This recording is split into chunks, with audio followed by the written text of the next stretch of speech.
दोस्तों, उम्मीद करता हूँ आप सब खैरियत से होंगे। आज मैं आपके लिए शहर हज़रों की दो बिल्कुल सच्ची कहानियाँ लाया हूँ, जो मेरे ही एक सब्सक्राइबर भाई ने मुझे भेजी हैं। ये कहानियाँ मैं आपको उनके नज़रिए से ही सुनाऊँगा। और अगर आप भी मुझे अपनी कहानियाँ भेजना चाहते हैं तो नीचे डिस्क्रिप्शन में मैंने अपने इंस्टाग्राम का लिंक दिया हुआ है। आप मुझे वहाँ अपनी कहानियाँ भेज सकते हैं। तो चलिए अब आगे बढ़ते हैं अपनी आज की पहली कहानी की तरफ। दोस्तों, ये वाक़या मेरे साथ तब पेश आया जब मैं शहर से अपने गांव की तरफ आ रहा था। हुआ कुछ यूं कि हम 3 भाई हैं और हम सब इकट्ठे सब्जी की रेहड़ी लगाने शहर जाते हैं और रात को इकट्ठे ही वापस आते हैं। उस दिन मेरी भाइयों के साथ लड़ाई हो गई, जिसकी वजह से मैं गुस्से में अकेला ही अपनी रेहड़ी लेकर निकल गया था। मैं काफ़ी गुस्सा था, इसलिए मैं सब्ज़ी वगैरह बेचकर अपने दोस्तों की तरफ निकल गया। दोस्तों के साथ गपशप करके मेरा सारा गुस्सा ठंडा हो गया। हम दोस्त काफ़ी देर तक हंसी मजाक करते रहे। इतना कि पता ही नहीं चला कि कब रात के 11:30 बज गए थे।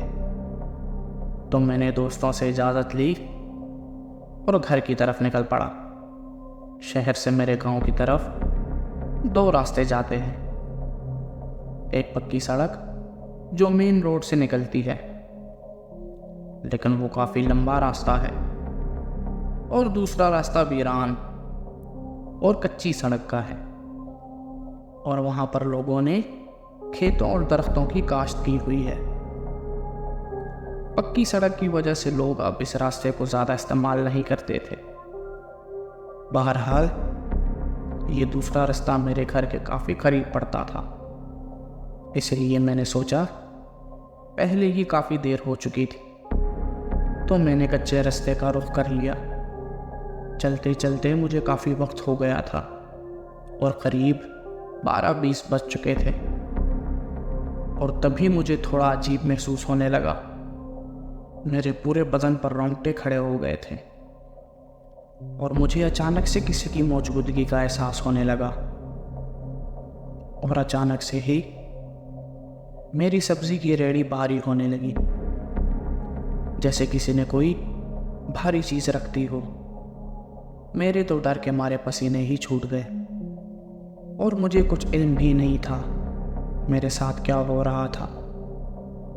अचानक से ही मुझे चारों तरफ से किसी औरत के हंसने की आवाज़ें आने लगी। मेरे तो बदन से जैसे किसी ने सांस ही खींच लिया हो। मेरे कदम आगे बढ़ने का नाम ही नहीं ले रहे थे और ज़बान से मानो एक लफ्ज़ भी नहीं निकल रहा था। मैं मन ही मन अल्लाह को याद करने लगा और जिक्र करने लगा, जिससे मेरा बदन खुल गया और अब मैं चलने के काबिल हो गया था। मैंने भी दौड़ लगा दी और वो चीज़ मेरे पीछे पीछे भाग रही थी। उसके कदमों की आवाज़ मेरे कानों में साफ साफ पड़ रही थी। मैं भागता ही रहा और अपने घर के बाहर पहुंच गया, लेकिन वो चीज़ भी मेरे पीछे पीछे आ चुकी थी। घर के बाहर पहुंचकर मैंने चैन की सांस ली और पीछे मुड़कर देखा तो डर के मारे सफ़ेद पड़ गया। मेरे ठीक सामने बल्ब की रोशनी में मैंने एक औरत को देखा, जिसकी काली स्याह आंखें और उसके पाँव उल्टे थे। बाल इतने लंबे कि ज़मीन से टकरा रहे थे। वो अपनी गर्दन टेढ़ी करके मुझे देख के बेहद डरावनी मुस्कुराहट दे रही थी। मुझसे उसका ये हुलिया बर्दाश्त नहीं हुआ और डर के मारे मैं उधर ही बेहोश हो गया। उसके बाद मुझे कुछ याद नहीं। जब आँख खुली तो पूरा बदन तप रहा था और मैं अपने बिस्तर पर पड़ा था। मैंने जब सारा वाकया घर वालों को बताया तो उन्होंने मुझे बहुत डांटा और फिर से वो रास्ता इस्तेमाल करने से मना कर दिया। दोस्तों, सब बताऊं तो अब मेरी हिम्मत भी नहीं रही थी कि मैं फिर कभी भी उस रास्ते का रुख करता। बस इस बात का शुक्र है कि उसके बाद मेरे साथ और कुछ नहीं हुआ। दोस्तों, ये थी एक सब्सक्राइबर भाई की भेजी हुई एक बिल्कुल सच्ची कहानी। दोस्तों, जल्दी के फैसले हमेशा इंसान को नुकसान ही पहुंचाया करते हैं, लेकिन शुक्र इस बात का है कि उस दिन इनकी जान बच गई और इनके साथ मज़ीद कुछ बुरा नहीं हुआ। बाकी मैं आपको ले चलता हूँ आज की अपनी दूसरी कहानी की तरफ। दोस्तों, ये कहते हैं कि ये काफ़ी पुरानी बात है, आज से लगभग कई साल पहले की। तब मैं एक छोटा बच्चा था, लगभग 9-10 साल का, या इससे थोड़ा सा ज़्यादा, मुझे ठीक से याद नहीं है। लेकिन वो किस्सा आज भी मेरे दिल के ऊपर लिखा हुआ है।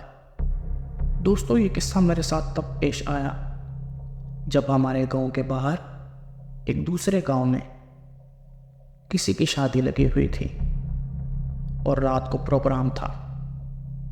मुझे प्रोग्रामों में जाने का बहुत शौक था, इसलिए मैं घर में बिना बताए उस प्रोग्राम पर चला गया। मैं शाम के वक्त अपने घर से निकल गया था और वहाँ पहुंचकर खूब मज़े किए, लेकिन वापसी में मुझे काफ़ी देर हो गई और क्योंकि मैं बच्चा था तो मुझे ज़्यादा परेशानी नहीं हुई। लेकिन जब प्रोग्राम ख़त्म हुआ तो मैंने देखा कि रात के 12 बज चुके थे और मेरे साथ कोई नहीं आया था। मुझे घर अकेले जाना था तो मैं चल पड़ा। चलते चलते मुझे रात के करीब 1 बज चुके थे और मैं घर के काफ़ी करीब पहुंच चुका था।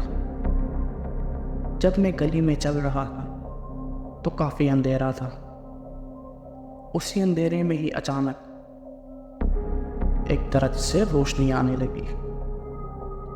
मैंने शुक्र किया किसी भले इंसान ने यहाँ बल्ब लगाया हुआ है, लेकिन जब मैं उस दरख्त के पास पहुंचा तो मेरे कपड़ों के ऊपर एक लाल लाइट लगने लगी। मैंने देखा कि वो काफ़ी अजीब थी। जब मैंने दरख्त की तरफ देखा तो मेरे पाँव के नीचे से जैसे ज़मीन ही खिसक गई। डर के मारे मेरा बुरा हाल हो गया था। वो कोई लाइट नहीं थी, बल्कि किसी की लाश थी जो कफन में लिपटी थी। वो चमक रही थी किसी चांद की तरह।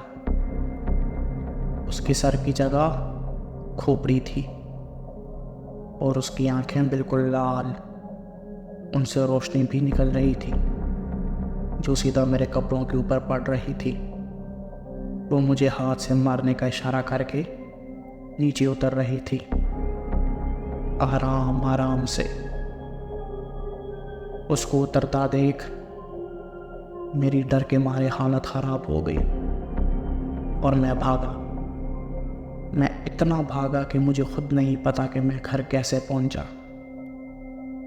मैंने घर की दीवार फलांगी और सीधा घर के अंदर आकर गिर गया।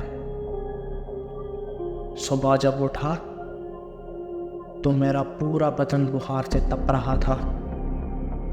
मैंने अब्बू को बताया तो पहले तो उन्होंने मुझे खूब डांटा और फिर मुझे कारी साहब के पास ले गए। कारी साहब ने बताया कि ज़्यादा डरने की बात नहीं, ये जहाँ से गुजर रहा था वो जगह उस चीज़ का आस्ताना थी और उस चीज़ ने खाली से अपने होने का एहसास दिलवाया था। उन्होंने फिर भी मुझ पर दम किया और एक तावीज़ मुझे गले में पहना दिया। इसके बाद मेरे साथ कुछ नहीं हुआ, लेकिन फिर मैंने घर से बाहर ज़्यादा देर तक रहना बंद कर दिया। आज भी उस चीज़ के बारे में याद करता हूँ तो मेरे पूरे बदन पर रोंगटे खड़े हो जाते हैं। तो दोस्तों, ये थी हमारी सब्सक्राइबर भाई की भेजी हुई एक और सच्ची कहानी जो काफ़ी दिलचस्प थी। के बारे में आप क्या सोचते हैं नीचे कमेंट्स में ज़रूर बताइएगा। और अगर इसी के साथ आप मेरी आवाज़ पहली बार सुन रहे हैं तो वीडियो को लाइक और चैनल को सब्सक्राइब ज़रूर कीजिएगा। इसी के साथ मुझे इजाज़त दीजिए और सुनते रहिए